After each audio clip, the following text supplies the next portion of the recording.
You're my manager. I've already talked to the team. You're part of my group.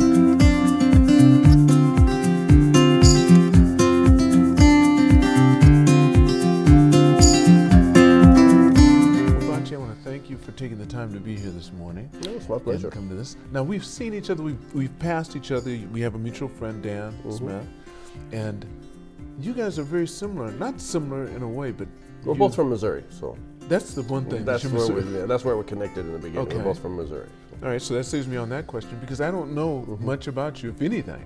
Just what I'm learning now.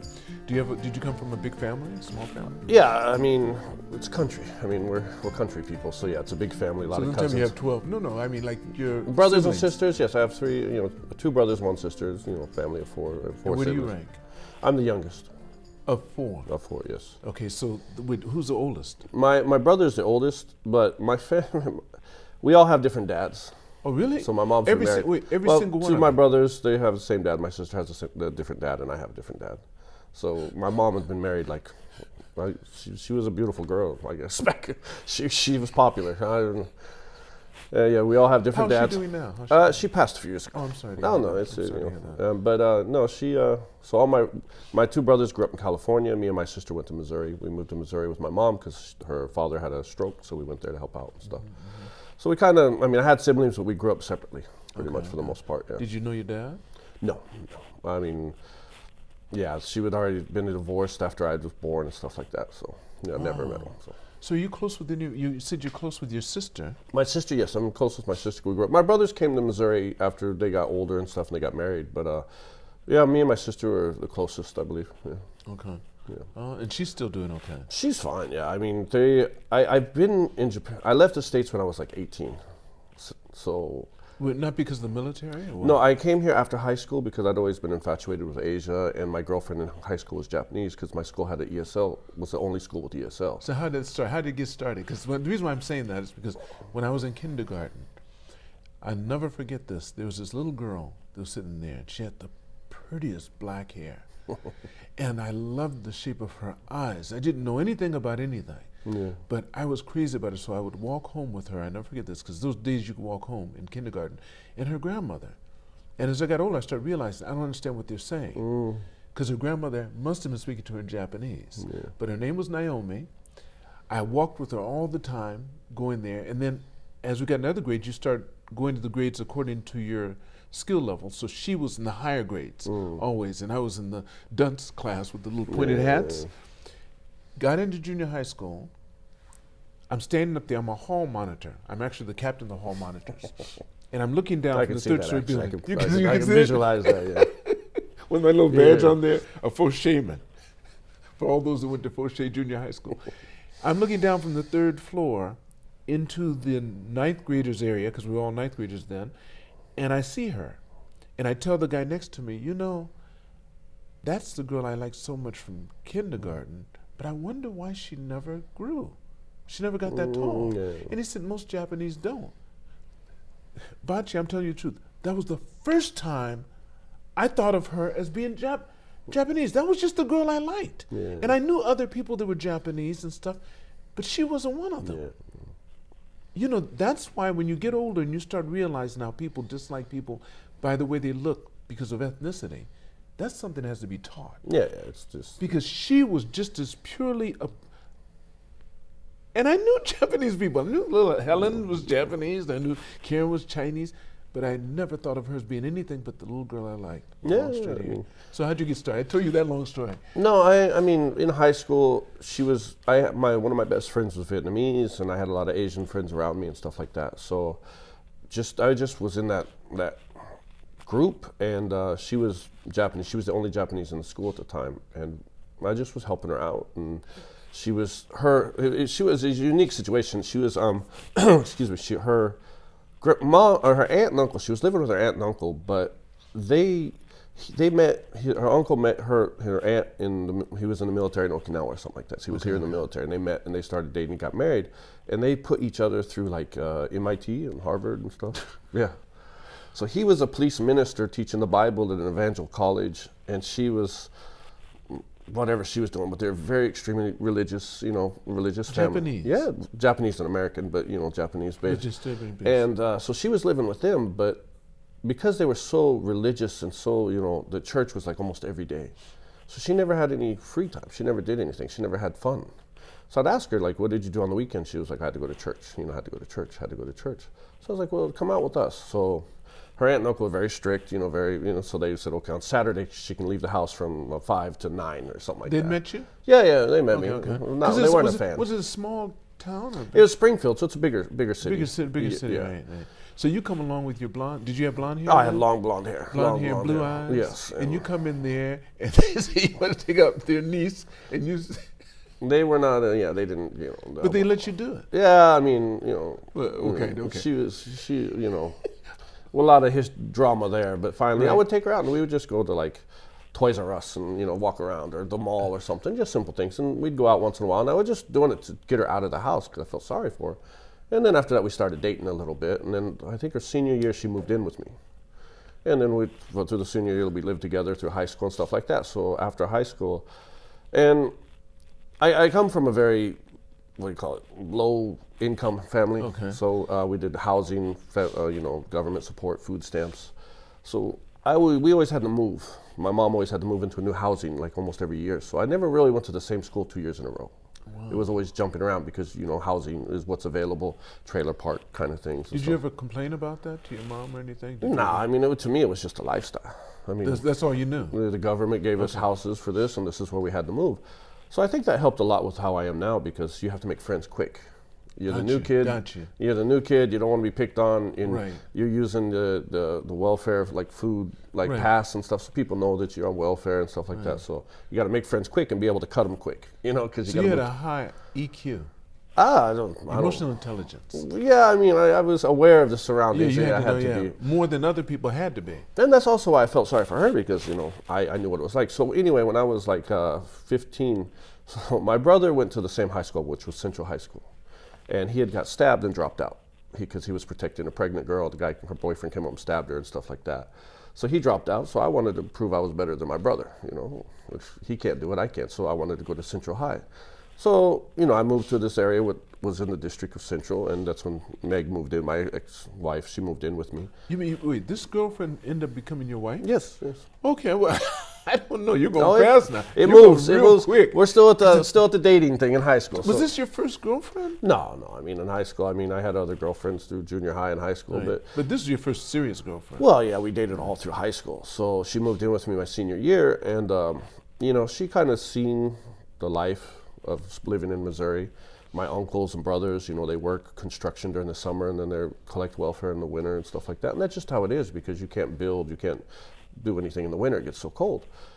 And, she was like, why don't you love Japan, you love Asia, come to Japan with me after high school. Check it out. Just come check it out. So this is before you were married? Yeah, before I was married. This is still through high school. And I came, I was trying to save money. I was working in a restaurant, mowing lawns, doing construction in the summer, saving up what money I could.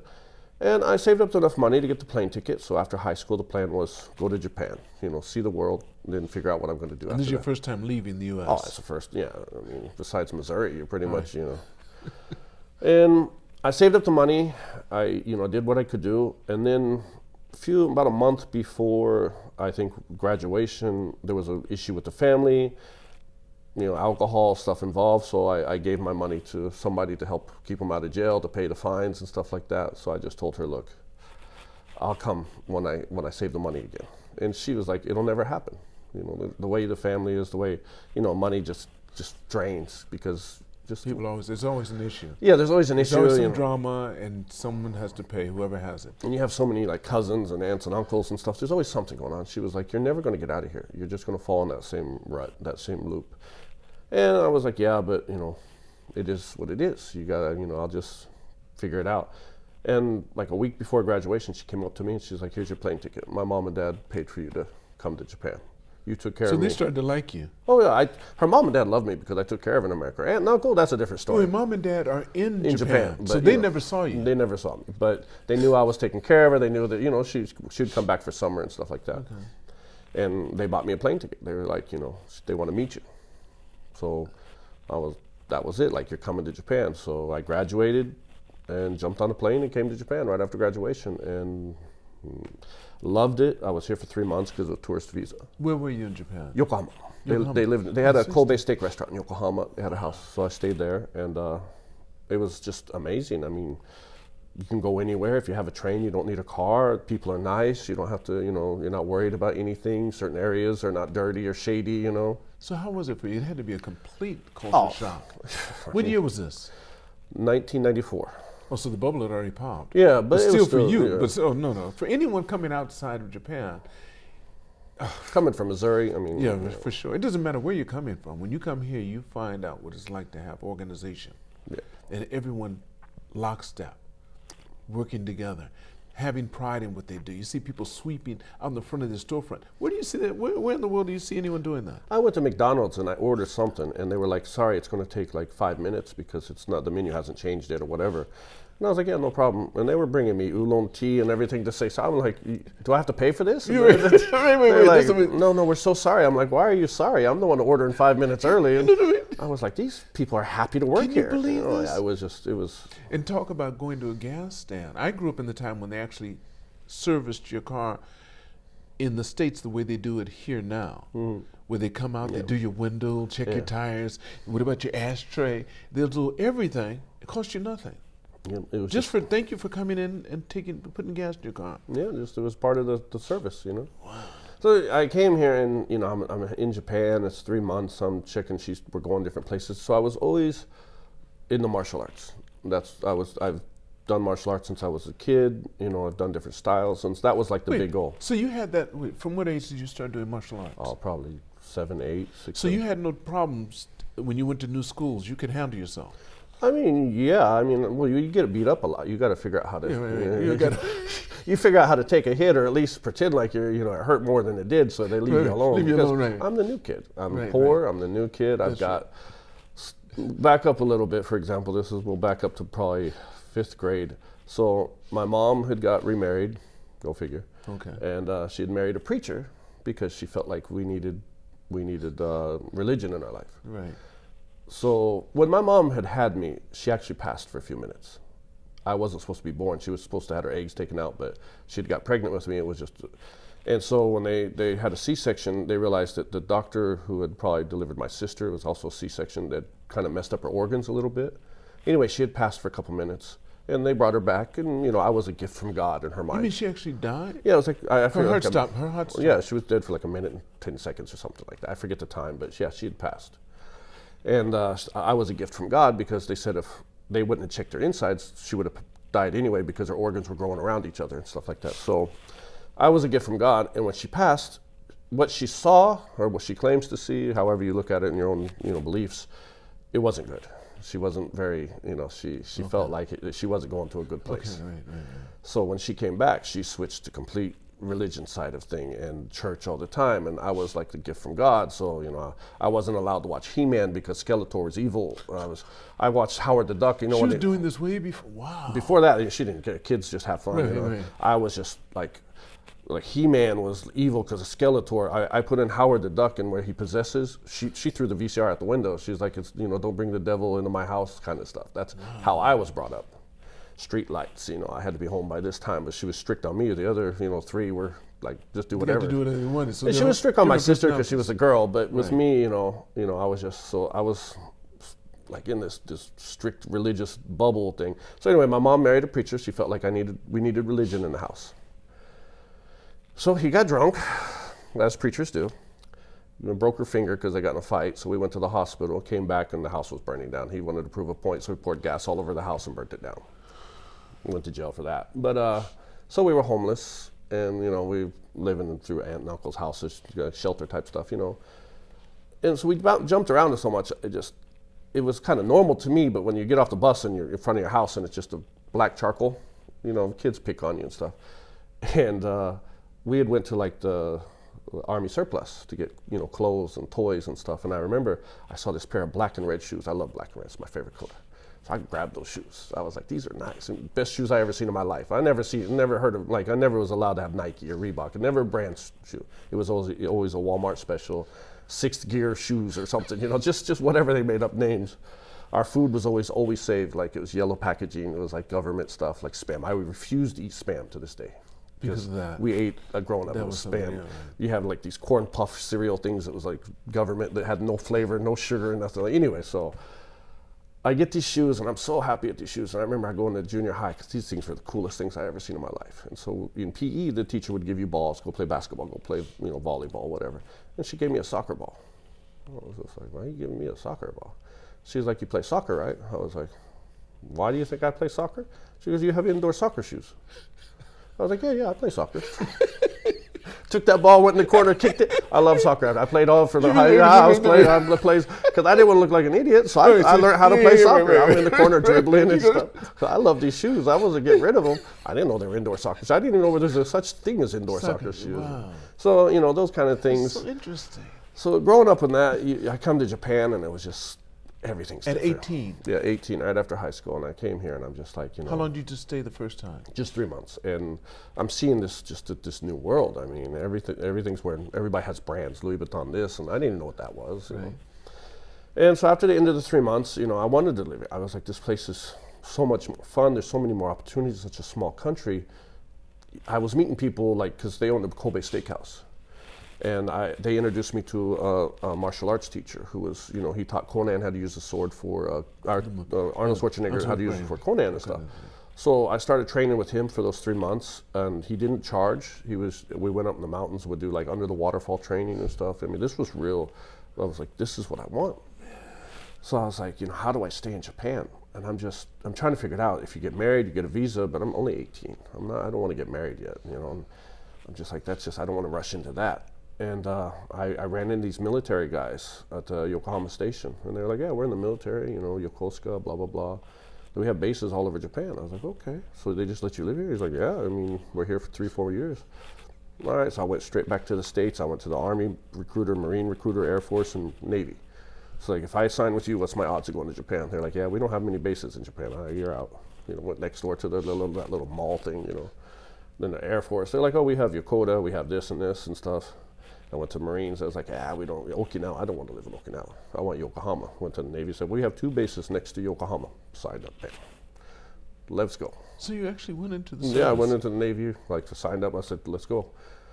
Joined the Navy and did boot camp and everything like that. And the Navy tricked me, as they do. Well, with all the military. Yeah, they tricked me. They tricked me. I don't know what you know about the military or whatever. Well, I was in the Air Force. Oh, okay. So they told me. But I was drafted. See, I was different than you. Vietnam. Oh, okay. My first year in college, they sent me a draft notice. So I went down to the recruiting office and saw the branches, and only one looked like he could care less if I came to him or not. And that was the guy that was in the suit with some stripes, Air Force. Mm. So I said, I want to join the Air Force. He said, get in line. There was a line around the recruiting office because nobody wanted to go to Nam. Oh, yeah. And you have to take a test to get in the Air Force. So I took the test. There were 25 people who went in there. 2 of us came out. Wow. That's right. No, the Air Force is no joke. Yeah, I know they're a different level. They're different level. And you live. That's the closest to civilian life. I put it that way. It's the closest to civilian life that you can get in the military. Mm-hmm. Yeah. No. I mean, not the. They have it pretty easy in some. Right. Yeah, so you went and got in the Navy. I got in the Navy. They tricked you, and you went. You didn't. They told me there was a new program called a striker. Okay. It's a new program. You get to try out different jobs. Every week you can change jobs, and if you find a job you like, you take a test and become that that rate. I was like, that's what I want. At first I said I want to work with weapons. I'm a country boy. I like to shoot. I know guns. And they're like, there's no job like that. MP is like it's just a temporary placement thing. There's no actual job. I was like, that's kind of weird. They like the Marines handle that. I'm like, okay. Then I said, but we have a striker. You can go to different jobs every week. If you find something you like, you sign the paper and that's what you do. I was like, that signed me up. So I did it. And of course, I found out later that's because nobody chooses to be a plumber, or nobody chooses to do. Wait. They basically put you at the worst jobs available because nobody chooses to clean the toilets. Wait. But you can be a striker. Yeah, it's true. You can find other jobs, but the thing is if you're a bozeman or like cleaning the toilets or the cables on the aircraft carrier, you're doing that 18 hours a day. When do you have time to take a study for? So back up. So they made me a plane captain. That's like the guy who sits there and cleans the jet and then gets the pilot set in and stuff, because nobody chooses that job either, because you're basically a gas station attendant for a jet. Right. So they're like, you'll be a plane captain. I'm like, what's that? And they're like, Top Gun. That's cool. No, it was not. So I went to Miramar, I'm doing the training, I'm doing all this stuff, learning how, you do all the signs for the jets, the little, how the pilot checks the stuff, and you check the oil and you check the flaps and all that stuff. So they sent me to Japan finally. And when you get your request sheet, like your dream sheet, they were like, 3 locations you prefer. I put Japan, Japan, Japan. No, you did not. No, you did not. I said Japan. They were like, you want to go to Japan? And I was like, look, I live there. And they were like, well, okay, that's even better. If you've already been there and you want to go back, that saves us the risk of, putting somebody that doesn't want to be there. So they sent me to Atsugi. Oh, they did? Yeah, I got into Atsugi. But how long had you been in the service? You finished your basics, of course. I did my basics. I went to the plane captain school. It was like 2 months in Miramar, and then, came to Japan. Miramar? Yeah, California. Okay, right Miramar, okay. So yeah, boot camp was in Chicago. Then, I went to Miramar, did my training for plane captain at the Top Gun school. Yeah. Okay, right. That was so hot in the middle of the desert, and the jets flying over in the morning. It was not fun at all. Right. So I come to Atsugi, and I sign in, and they were like, why are you here? I was like, that's what my orders say. And they were like, this is a decommissioning squadron. We don't need you. We're decommissioning. We're sending everybody back. So they're like, you got your new orders. You're going to Miramar to take over shore duty at the reception desk like thing. I was like, no, I'm not. And they're like, your orders are in. I was like, I want to stay here. This is why I joined. They're like, you want to stay in Japan? You're giving up shore duty to go, to stay in Japan? I was like, can I see the CO, the XO, whoever? So they set up a meeting. I go in the CO's office, and he was like, so you're the guy. I was like, they already knew about you. I was like, yes, sir. He said, you're the guy giving up shore duty. Your first tour, your first, year in the military, you're giving up a shore duty, orders to stay in this country. I was like, sir, I explained my whole story. Girlfriend in high school, come to Japan. He's like, I have one job. It's on the carrier, USS Independence. If you want to take that, I can send you there. But you will be a striker going to a carrier. Just so you know, you will be doing the worst jobs. You'll be cleaning toilets, you'll be hauling trash, like you will be that guy. And I was like, send me, I'm good. He's like, are you sure? And he just would not accept my dedication. He's like, I'm gonna give you one more chance. If I make this call, it's done. And I was like, sir, make the call. He's like, I don't know who this girl is. But I'd sure like to see her. He's like, she must, and I was like, it's not about the girl, sir. It's just, I love Japan. I want to be here. I want to experience it. This is why I joined the military, And he was like, all right. So he called. He's like, go to the carrier tomorrow and sign in. So I go to the carrier. This is just a mess. I just got to Japan, and I'm doing all this. Oh, actually, I'll give you a funny story. When I first got to Japan, so the whole flight to Japan in the military, we're on the plane, and everybody's asking me questions. All the guys, like, is there McDonald's? Is there Taco Bell? What is the food like? What's there to do? All these questions. So the whole flight, I'm answering questions.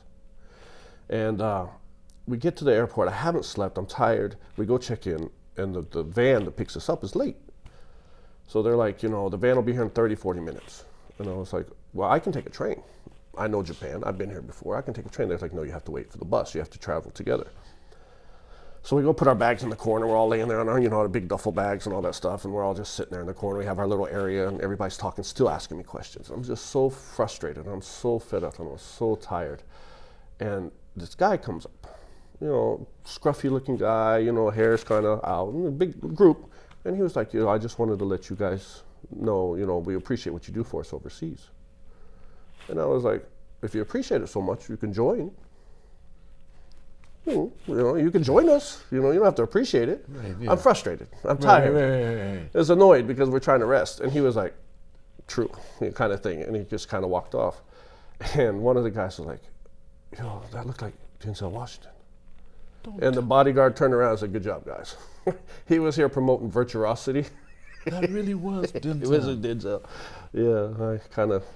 And you kind of gave him the brush off. Like, yeah, why don't you join then? All that thanking me for my service. I knew Denzel from Ricochet. Ricochet, that's what you knew from that. But virtuosity, he had his hair all, it was all like scruffy looking. He looked like almost homeless guy. Right. So didn't even pass. And they were like, that looked like Denzel Washington. The bodyguard turned around and was like, good job, guys.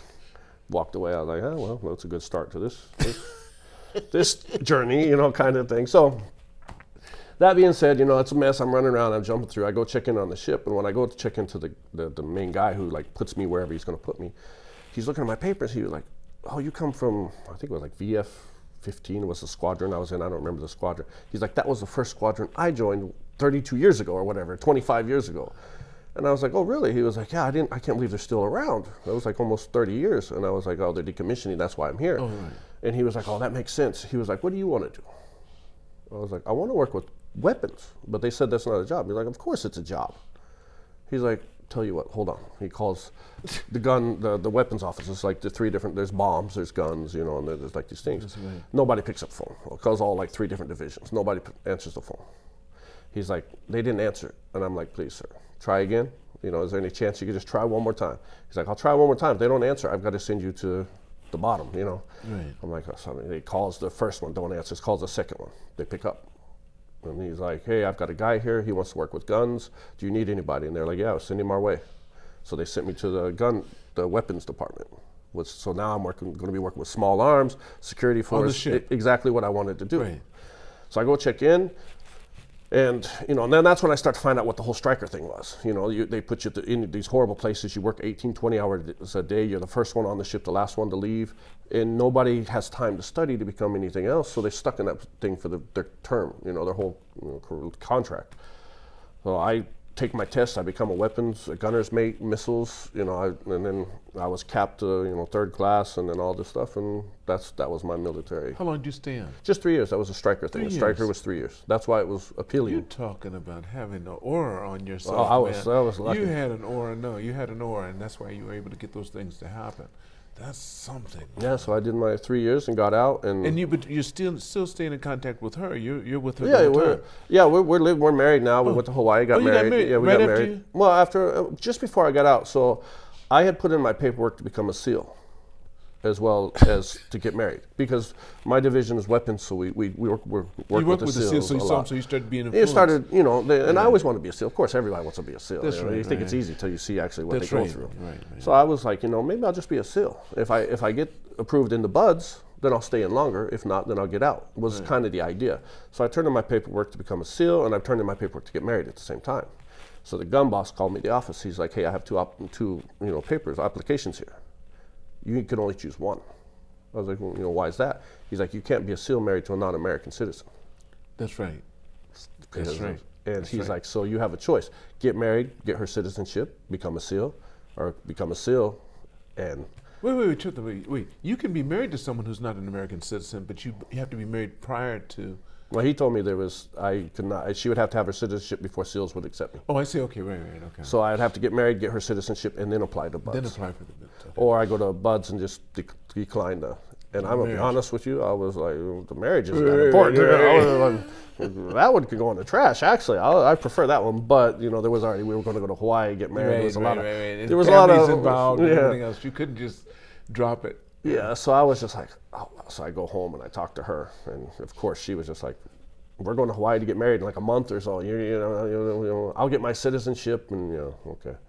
So I declined the BUDS, and I went. I'd already passed like the test for the pre-testing stuff, stuff. And at the time I was in shape. I was training all the time. I was in the martial arts, so I was pretty healthy at the time. So I turned down BUDS and I got married, and then I just decided to get out because they were going back to the Gulf. And I was getting out, but they were going to force me to stay in. They were going to, there was like the time of war, because this is like Wait, you can't get out, right. So they were like, you're the only gunner in the division. Besides, it was all missile guys and weapons guys, but I was the only gunner. And they were like, we're going back to the Gulf, so we might have to make you stay in for another, till the tour's over. I was like, no. I've done my thing. I've been Sailor of the Month. I've done all these things. I've done all that. If you make me go, you'll never see me. I will be the most late. I'm done. I'm out. I've already got a job lined up because her father had lined me up with a job here and stuff. So I went and met with the gun boss, and I was like, "Look, sir, I've done everything you've asked. Look at I've had the awards. I've done this. Don't make me go back. And he was like, "All right, you're good.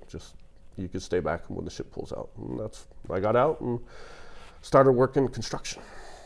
So I started digging gas pipe hole lines. For here in Japan. Yeah, that was the job. But how was your language? I mean, I was picking it up. In the military, you don't use Japanese so much, but I didn't hang around a lot of the military guys. I hung out with Japanese friends that I'd made when I was here for the 3 months. So I hung out with them. So I was picking up the language. I mean, I was hearing it, and I could, conversate for the most part. It's just more about having that, what do you call it? Like, I was not being embarrassed by trying to speak it. Right. So the confidence. If you have the confidence to try, and I was at that confident state where I didn't care if I made a mistake. I was just, because when I was in the military, I was with the guys, and they were like, this, Chiba, this club, this, let's go. Right. Gyoza. I was like, you going? I was like, yeah, let's go. So we go to Chiba. I gotta be, check in at like 5:36 in the morning. I'm in Chiba at some club. I'm like, oh, no. I need to go home. They're like, no, we said let's go. I saw that, and I was almost late I had to jump on the first train and rush back. Another time, my friend picked me up, and he was like, I was like, where are we going? And he said, Nampa. Nampa, I thought was a location. I thought it was the name of an area. That's actually picking up girls. Exactly. I found that out when the wife called, and she asked where you're going. He said, I'm going to Nampa.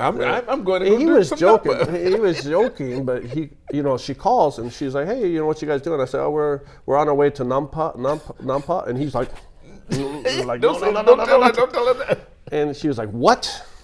What'd you say? Nampa? I was like, yeah. What is that? Is it good? Is it fun? And she was like, she just, of course, the phone call.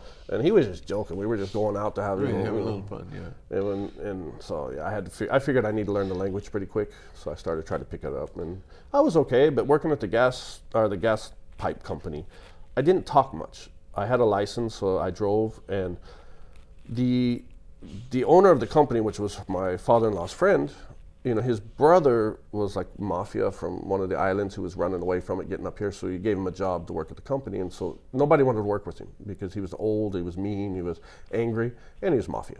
Okay. So they stuck me with him. Right. And our job was just digging holes in the ground to lay like pipes for new houses. And of course he didn't do anything. We'd go to a house, he would say, start here, in there, this deep, give me a stick with like deepness and width, and I would dig all day. And he would sit in the truck and sleep. I would dig. Done, he'd come and look at it. Okay, get in the truck, we go to the next site. And that's what I did for 4 or 5 months. And of course there was issues with him. Did you have children? No, at the time there's no children, just me and her. Did you ever have kids by your Yeah, I have a daughter now. We have a daughter now. How old is she now? She is 15 now. Oh, 15. Yes. Does she stay with you or with her mother? She stays with her mother, but she'll be going to America this year for high school. So you guys still communicate? Yeah, we're very close. I mean, that's we grew up together, so we still have that That's relationship. wonderful. We just grew apart, Right. and we hang out on the weekends and stuff like that. That's neat. So yeah, the gas company doing all this, and I wasn't learning the language. I was just digging holes. That's all I was doing, and I just didn't feel that, this was going to be anything other than just construction work and just like living in Missouri. I'm just building houses. I'm not learning. I'm not talking to nobody. And my friend who owned the restaurant in Yokohama, he was like, hey, you can work here if you don't want to learn the language. And so after I'd finished the gas in the gas company, I'd get up at 4 in the morning, 5, get on the train, be there by 6:30, dig holes until about 7 or 8. Then I would go to a bar in Yokohama and work from like 10 to 12. And then that was the routine. But you were learning something while you were at the bar. I was learning the language. I'm talking to people. What did you do at the bar? First I was just a waiter, and then I moved to bartending and stuff like that. And I realized the bar is much less money, of course, but the gas company paid well, and you get bonuses. Well, I wasn't learning anything, so I quit the gas after a year. I quit the gas company and just focused on the bar, and I was doing that. And I was blonde hair, blue eyes, wearing a tank top in Yokohama, so a lot of people would come, and that's when I started meeting baseball players for the Yokohama team, because they would come in because I spoke English, so they would come in and they would eat, and the restaurant was good. It's a very famous restaurant. And I started doing that, and I got scouted out a few years after that to run a club in Yokohama, and then that's when that shifted over to the club. To do what kind of club? You mean a party club? Like nightclub. Okay. So Yokohama, they were opening a club in Yokohama. This guy had come in and he was like, hey, we're opening up. Would you like to work with the club? I had no interest in club. I don't listen to music. I have no interest in music. I don't drink. I don't smoke. Never? No. I mean, drinking I can have a beer, but I've never smoked. Okay. I've never done anything like that. I just wasn't in my Well, you were raised so religiously. I mean, you. It wasn't so Come much on, the you were- religious raising. It was my family liked to drink and smoke and do everything else. And you so they saw said how that turned out. Like I said, I had to give up my trip to Japan to save. Right, because of So alcohol and stuff. I mean, I don't mind working in a bar, but I just choose not to drink. that. That's interesting. And it was fun making, cocktails. You're creating something, So I took pride into that. And the guy was like, "We're opening a club." I was like, "No." And then he kept coming in, and he kept coming in. The money offer was going up, and I think he thought I was playing hardball. Right. I wasn't playing hardball. I just didn't want to do it. And then the money went up enough where I was like, "Wait a minute." And so I asked the company I worked for. I was like, "Hey, this is what they're offering me. It's like almost triple what you guys are paying me, and I'll be like a manager. What is my what am I here? What am I going to do here? Is I'm just a bartender?" He's like, "Well, at some point we'll make you a company employee, but we can't pay you nearly that. You'll start off this much." And I was just like, I'm a company employee. I'm a manager. I'm making triple the money. So, and I was 24 at the time, and I'm speaking Japanese now. So I was like, "Look, I'm sorry, I have to take the job." And the owner's a great guy. He's like my father here, kind of thing. So he's like, "Yeah, take it." So I took the job. So me and this other manager are running the club and doing all that. He was a unique person. Like, he'd been in Japan a while, but he's a Roppongi guy. He had that whole Roppongi mind state. But in Yokohama, it's a little different. And he had gotten in an argument with these young Japanese kids that were like causing problems at the club. And it was a weekday, so we weren't busy. And he had this lighter gun that he'd won from the UFO catcher downstairs. We had a game center arcade downstairs. Right. So he pulled that out on the kids. He's like, "You want to mess with a foreigner?" So the kids got scared. They ran. What did? They called the cops. Oh, man. So the cops come to his house to look for this gun. They found out it was just a lighter, but he had other stuff he shouldn't have. Kicked out of the country. My goodness. So now, Where was he from? The U.S.? yeah. Okay.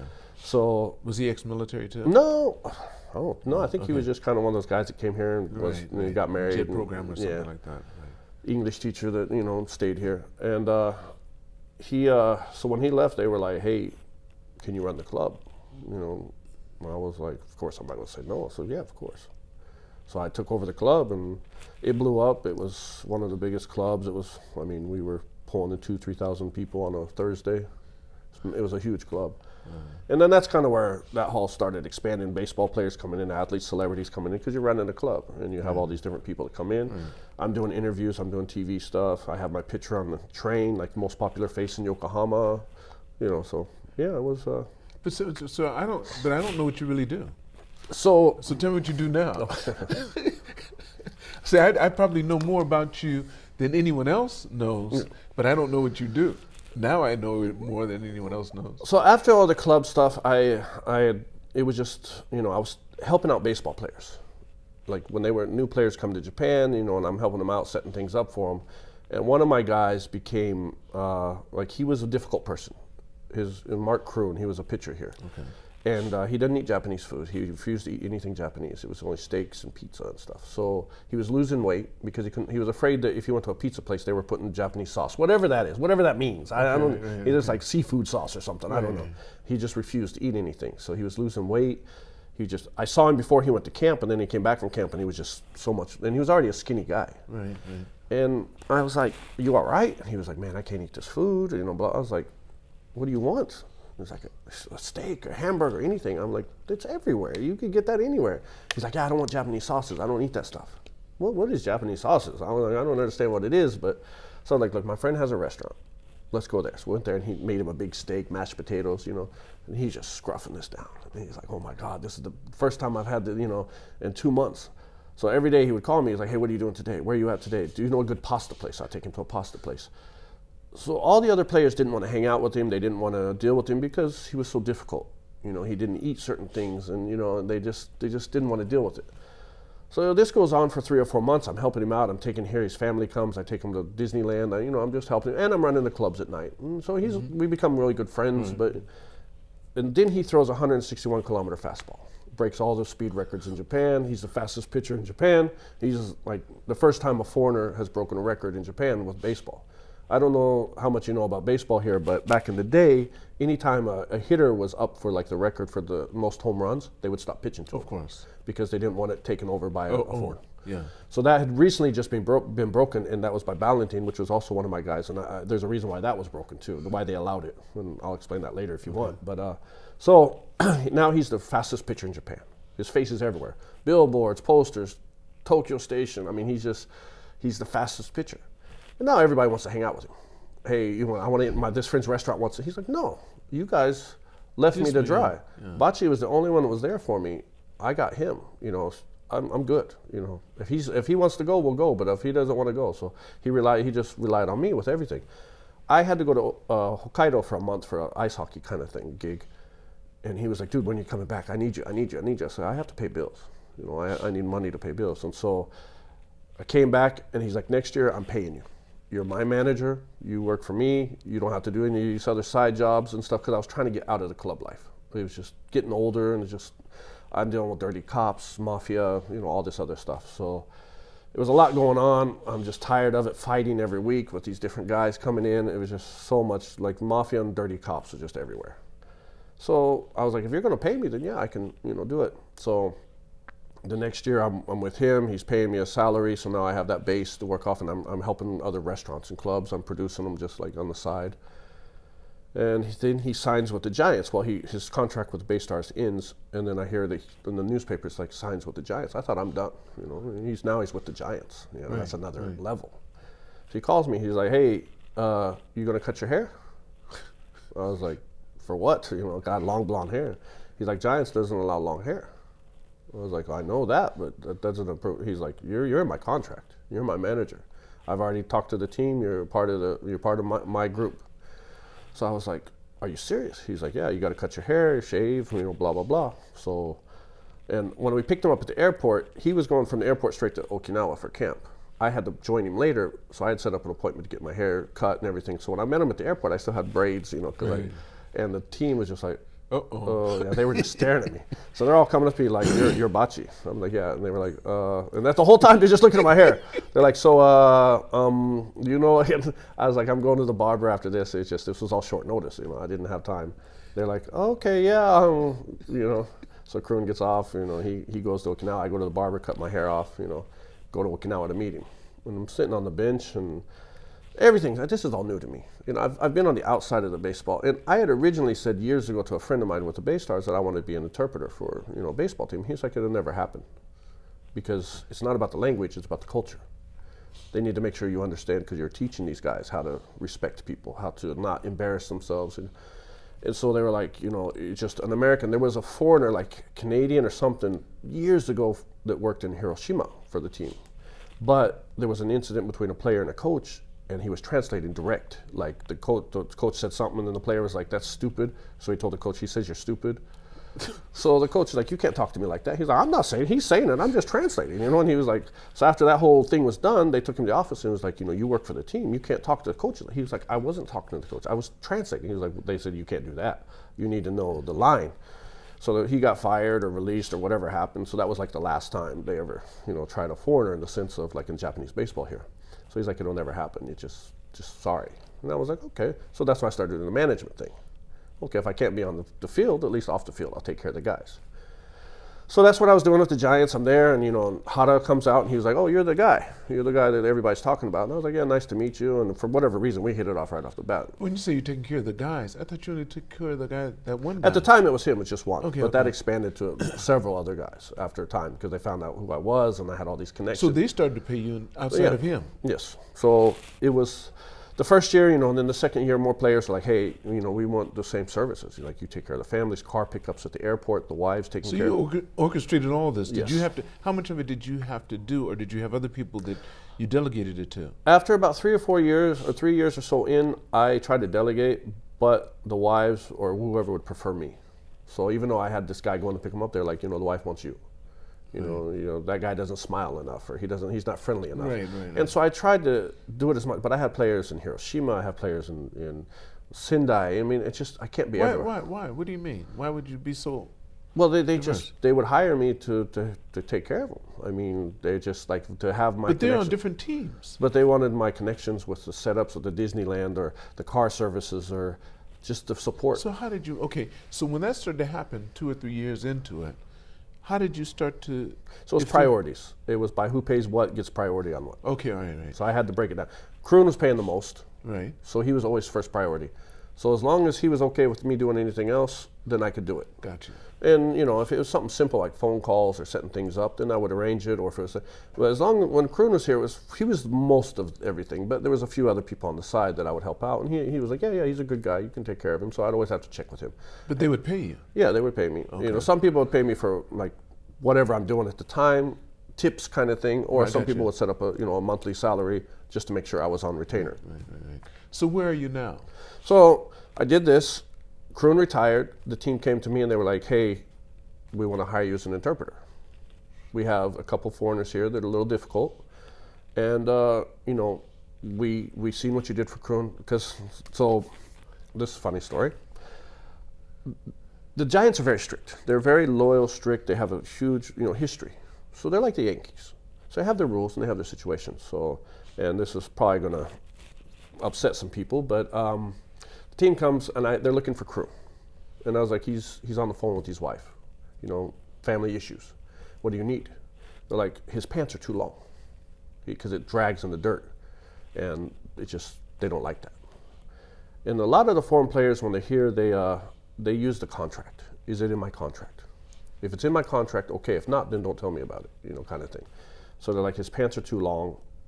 He needs to shorten them. I was like, is that in his contract? Because if that's not his contract, in the mood he's in right now, it's not happening. They're like, no, but it's just too long. And I was like, okay, let me deal with it.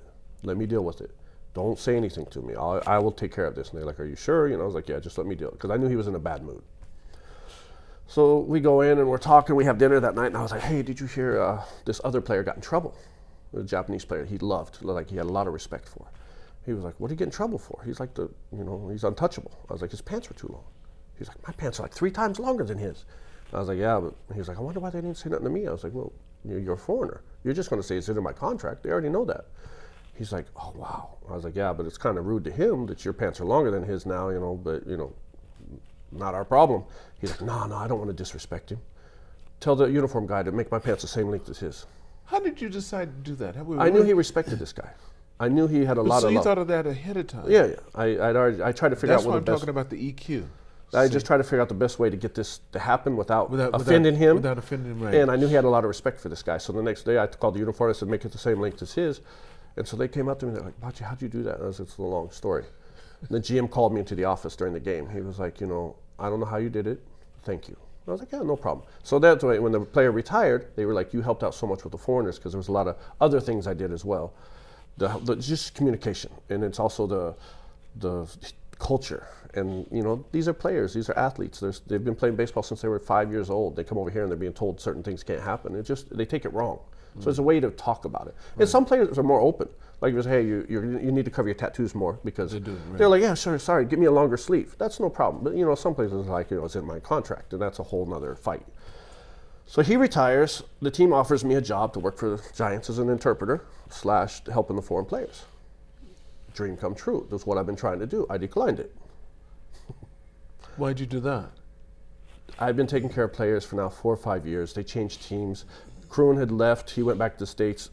5 years, 6 years I've been with this guy. Like every day from the time he wakes up to the time he goes to sleep. And then he just leaves. I have nothing left. I'm done. I was like, I'm done with baseball. These guys are like unreliable. It's not. So I just didn't want to do it. I was just like, I'm done. I'm moving away from sports. It's just, I can't rely on this. And they were like, but please, these guys. And they came back a couple times. I was like, no, I'm sorry. I'm just not interested. And then the big earthquake hit.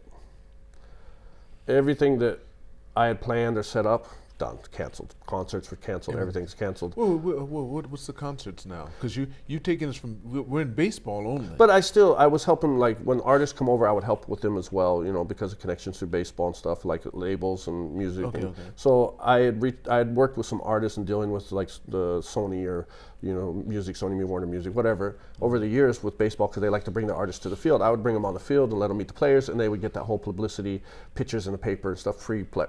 So how were you being paid for that? That was just relationships, because some of these artists are, Most Def comes and Kroon hangs out with him, he loves it, or say Pitbull's here. Okay, I got you. And so it was, these guys were happy, I was just making that connection. So I had built up these relationships with these guys. And so now the earthquake, the old nuclear thing, all that stuff was going crazy. Everybody's like canceling. Nobody wants to come to Japan. And then the Giants call us like, Bachi, these guys are going crazy because of this thing. We need you, please. I was like, yeah, I'll take the job. At first I was like, yeah, I guess I'll try it out, But I was like, thank God they came back after I declined twice. So I went to work for the Giants, but it was a test because they never had an American interpreter before. The MLB, or the MPB, it was a thing. So I was under a microscope. I'm doing this, and of course the pay was not great because it was like a test.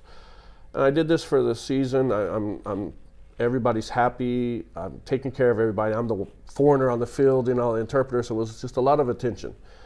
And I did that for a season. And then another player came to me, Rami, the ex-manager of the Baystars. He came and he's like, hey, coming back next year, we want to bring you back as manager. He was like, I'll pay you this bonus, $10,000, fly you to the States. This is during the off season. And our Giants had already offered me a good contract, like an official deal. And $10,000 on the table, fly you to the States, we'll get you here, we'll do this during the off season. And me being just me, I was like, okay, So I quit the Giants and went back to management.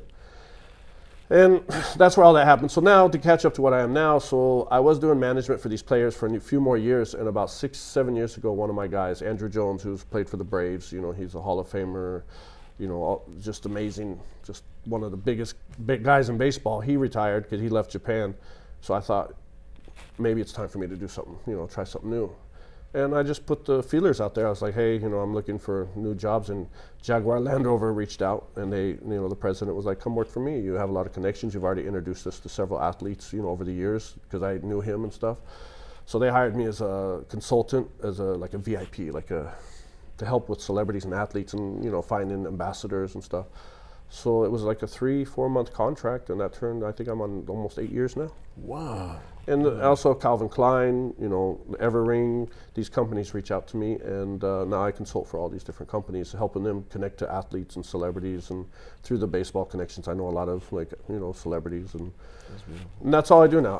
When a brand, if they have some new product, or if they have they want to promote something or a party or an event, I bring in all the athletes or the celebrities. Or that's why me and Dan, because when he do movie premieres, I would bring in a lot of athletes, because if they reach out to management or one of the agencies, they have to pay all this money, and then they got to do all that. For me, if they just give me 5 tickets, I bring 4 celebrities. We watch the movie together. We have a good time. They get that press, that publicity of it, social media.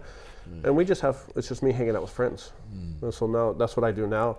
And I also still help out with inbound, like if celebrities come in, if, whatever artist is coming into town, they might reach out and I'll set up something for them, or I'll do, an after party or just whatever. What we're going to be able to do together, Bachi, you and I can see how we can have some commonality. So many people want to live in Japan now. They want to get properties here, or they want to rent something here. We do luxury real estate. Yeah.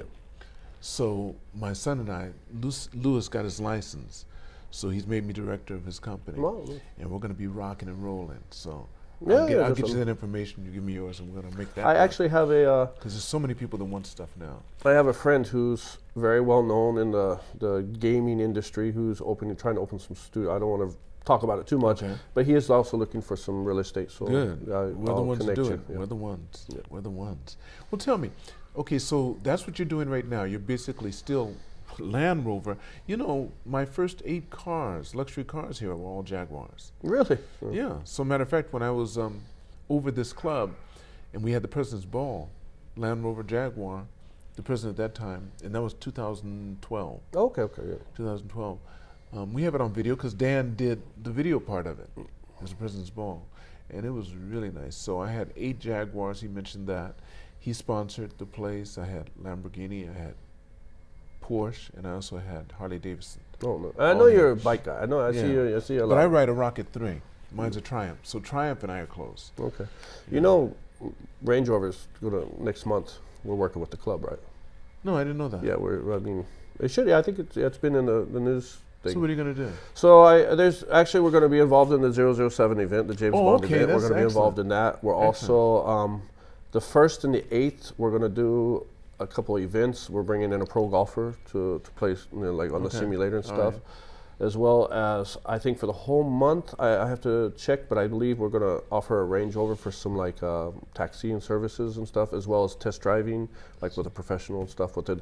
So Range Rover has an SV version, Range Rover Sport SV, which is, I've never even seen it yet. It's a beautiful high-end Range Rover Sport. So we have a couple of those, so we're going to lend it to the club and let people test drive them and stuff. Jaguar, nobody knows what they're about to do. They're That commercial, that last commercial, they got the attention, but nobody knows what it's about. And the Jaguar they showed for 2025 looks very much like a Spectre, Rolls-Royce Spectre. I can't really say anything about it. I know you can't say anything about it. I can't say anything about it. I'm telling you what, but nobody knows what they have on their mind. And I like when the first one I had, when Jaguar owned the company, it was still owned by Jaguar in England, and I didn't like it. I liked it when Ford got it because there were always these things that went wrong with it. You knew your one wiper was going to go out right away. That went out, and the ducts for the air conditioner would always, you get humidity around it, so you'd always have dripping on your sock, you know, when you're driving. And the electric system, every now and then your electric keys wouldn't work. That was always standard. Then when Ford got it, they cleaned all that up, but they made it look not as luxurious. It looked like everybody else's car. You missed it, so it wasn't quite there. And now it's owned by Tata Motors. So. Yeah. Jaguar, what I mean, I can't say is the new car, I haven't seen it in person, which it is coming to Japan soon, the concept car, so I'll have to invite you to the show. Oh, I'd like to come there. The car... Is it going to be electric or is it going to be gas? All electric. That's what I thought. So they're trying to do a Spectre. So, no, one thing I can say is a lot of people are like, of course, the old Jaguar, the engines, the V8 and all that stuff was amazing and stuff like that. But one of the reasons that I think, I mean, this is me just talking, going with electric, it gave them freedom of design. There's no engine, there's no gas, there's no secure safety issues. It's electric. So the interior of the car, the inside of the car, is much more spacious because you don't have to have all that extra protection. Engine up in front, And the whole inside of the car is just absolutely it feels, I mean, it's just luxury. You've been able to sit in it? I've seen the videos and the pictures and stuff. I have the first one will be here soon, and so I'll see. But for the videos I've seen, so the electric concept of everything was also the freedom of design. We're having that to make the inside of the car so just spacious and just. It is amazing. I know there's going to be a lot of this and that because it's electric and Jaguar. I think it's going to turn some heads. Well, they've got the attention, so everyone's looking out for it to see when it comes out and what it's going to look like. Because that first one, they didn't show a car. That commercial they had out, they didn't show a car. They showed a bunch of interesting people, but no car and a lot of colors. There's yes. And then in Jaguar, even the font has changed, so they had a smoother font to it. So and that's interesting. That's they're just looking at like the future, like how to collaborate with other stuff, making it more accessible, more easy to work with and stuff like that. So there's a lot of things. Like I said, I can't really say much because it's a kind of a hush-hush topic in a lot of areas. But when the cameras are off, I'll explain to you some things. Bachi, before I end the podcast, there's always a question I like to ask. If you could magically go back in time and meet the younger Bachi and give him advice based upon what you know now, how old would you be then, and what advice would you give yourself? It's a good question because I mean, I would almost say I would go back and turn down the offer to leave the Giants and stay with the team because you're part of one of the biggest teams in Japan. I'm the first American to be in that position. There was just a lot of like pride in that thing, and I always wondered what would have happened if I would have stayed. Would I still be working? How old were you then? I was maybe 30, 30 something, because I'd been doing management I left the club about 20. I was probably about 35, 36. Did you already have a child? Yes. Your daughter was born? Yes, just at least. So the pay wasn't great. Like it wasn't massive, but it was steady. I'm part of a team. It's not going anywhere, so at least I know that I'm covered for as long as the team has me. So I kind of wonder what would have changed, but then I wouldn't be where I am now. And even though there was a lot of hardships with changing the players leaving and struggles and ups and downs, I have a good life now. I mean, I get to drive Range Rovers and Jaguars. I meet these people inbound, say you know, Stan Lee wants to use me. I was like, yeah, I can work with you, but I need you in a Range Rover just to make it official. And then so I'm driving him around in a Range Rover. I mean, these kind of opportunities would have never been. I would just been with baseball, and you know, I think that would probably be the time I would go back. I mean, there's of stupid mistakes I made as kids, of course. You know, I probably shouldn't have done, but I think that would have probably been my, just to see what would differ. If I could just see a glimpse of how things would have changed, would I still be with the Giants? Would I moved up in the company? Would I, you know, what would have I been? That would have been something I would probably be interested in. I want to thank you so much, Bachi. This has been really good. I'm glad. I'm happy to be here. I'm glad you invited me. Yeah. Well, I want to thank all of you for watching or listening to this podcast. And never forget, it's all on loan, so continue to reach for the stars. Because you're too blessed to be stressed.